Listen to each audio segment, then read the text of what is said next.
this is where it starts to get, we're about halfway through. This is where it starts to get a little complicated. So the previous slides were just laying a groundwork, laying a foundation for what we need to talk about here to put things in context. This is really where we get to the nuts and bolts of business interruption and COVID-19.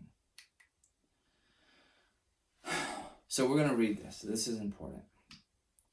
We will pay for the actual loss of business income you sustain due to the necessary suspension of your operations during the period of restoration.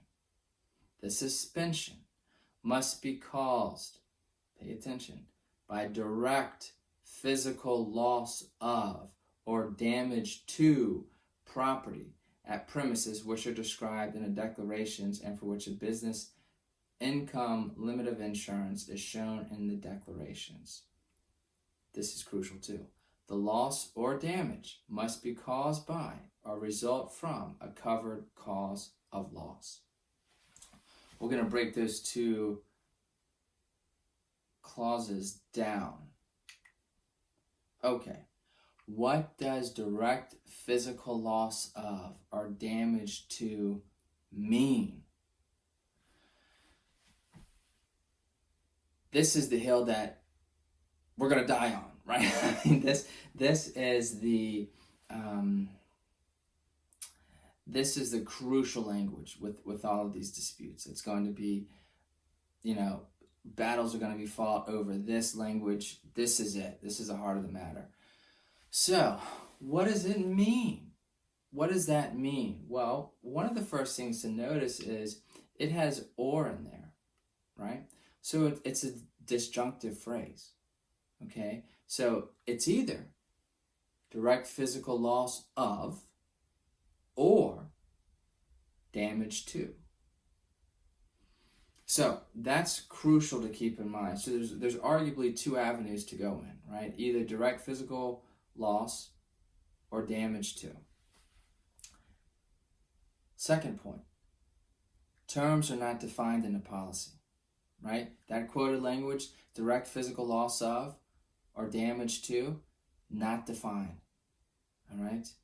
So you remember the very beginning we talked about, well, policies are going to be interpreted against the insurance company, right? So that's a principle of contractual law, and that you give terms their ordinary definition, right?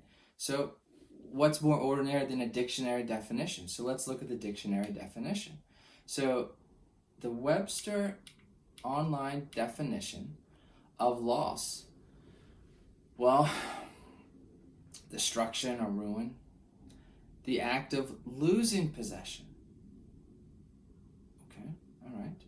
And then let's look at damage, the Webster definition of damage, loss or harm resulting from injury to property.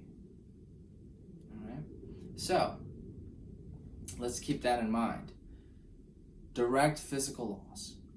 We just saw this in a previous slide here, right? Does that mean an act of losing possession? Well, that's how Webster defines loss, right? You see that in the previous slide here, under the second definition 2A, the act of losing possession. That's what loss means. So does direct physical loss mean direct physical action of losing possession? Well, according to Webster's, it does. What about damage? Well, again, looking at the Webster dictionary, does damage, it seems to mean harm resulting from injury to property. Okay? So, according to just this one slide here, damage means injury to property. So what's injury to property, right? Well, seems to be damage. It doesn't necessarily say physical damage. It just says injury to property. So again, let's go over the contractual law principles. Interpreting a contract in a dispute. Contract is interpreted against the drafter, e.g. the insurance company. Words are given their ordinary meaning. Look at what we just saw in Webster's. Ambiguity, objective standard. Judicial function, declaratory action. All right? So, again, a reminder, contract law is state law. So, what if any, cases in California, what have they done with this language, right? Because now we see the crucial language, right? Direct physical loss of or damage to. We've seen they're not defined in a policy. We look at the dictionary definition. There's an argument to be made that it's helpful to the policyholders, but what do the cases say? Well, here's one in California. This is a 2007 case, Simon Marketing.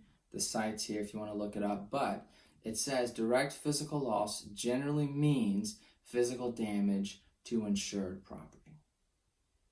Okay, that's not really that far of a jump because, I mean, the operative language says direct physical loss, right? So this court says, well, direct physical loss means physical damage. That's what it means, all right? And you move on to this other case, MRI Healthcare, says a direct physical loss, again, looking at the same language, should be a distinct, demonstrable, physical altercation to insured property. Now, you could stop there and you could say, well, a physical altercation. You could be creative and say, well, you know, maybe a virus is a physical altercation of the property. Oh, that's not an unreasonable position.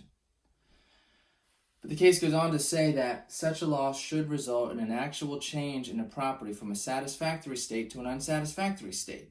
Well, that's still helpful language for a policyholder. An external force must have acted upon the property to cause a physical change in the condition of the property. And that's, you already see some battle lines being drawn about that too, about whether or not the COVID-19 is causing a physical change in the condition of the property. Well, I would say there's some helpful language there. So let's look at some of these other cases throughout throughout the country. What does physical loss of or damage to mean? Well, you have this Minnesota case that says asbestos can cause physical loss or damage to insured property if it actively presents a health hazard. Well, by analogy, you look at COVID-19. So if any practitioners are in Minnesota and they want to litigate these claims, I'd suggest you look at that case.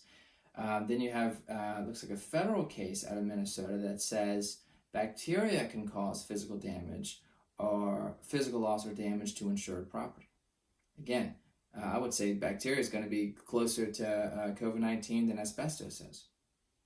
And then you have a case out of Colorado, it's going to involve the church, and it says fumes can cause physical loss or damage to insured property. Well, I would say that's helpful from a policyholder's perspective. Lead, this is out of Massachusetts. Lead can cause physical loss or damage to insured property. So again, this is just a reminder that regardless of where you practice, you look at the insurance policy, that's a contract, but it's not interpreted in a vacuum, right? Especially if you have these crucial terms that aren't defined in a policy. Well, let's see what some state court decisions have said about it. That should lead you to a fruitful analysis. All right, let's go back to coverage. Okay, so we talked about, that crucial language there about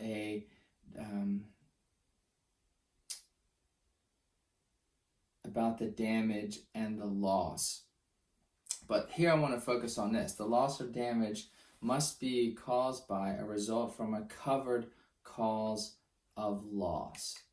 Okay, so moving on to this slide. Loss or damage must be caused by or result from a covered cause of loss. What is a covered cause of loss? Well, again, let's go back to the different types of policies we discussed. So when you're dealing with a commercial policy, it's going to be either all risk, meaning all risk unless specifically excluded under the policy, right? Or a named peril policy, is that the covered cause of loss have to be named in the policy.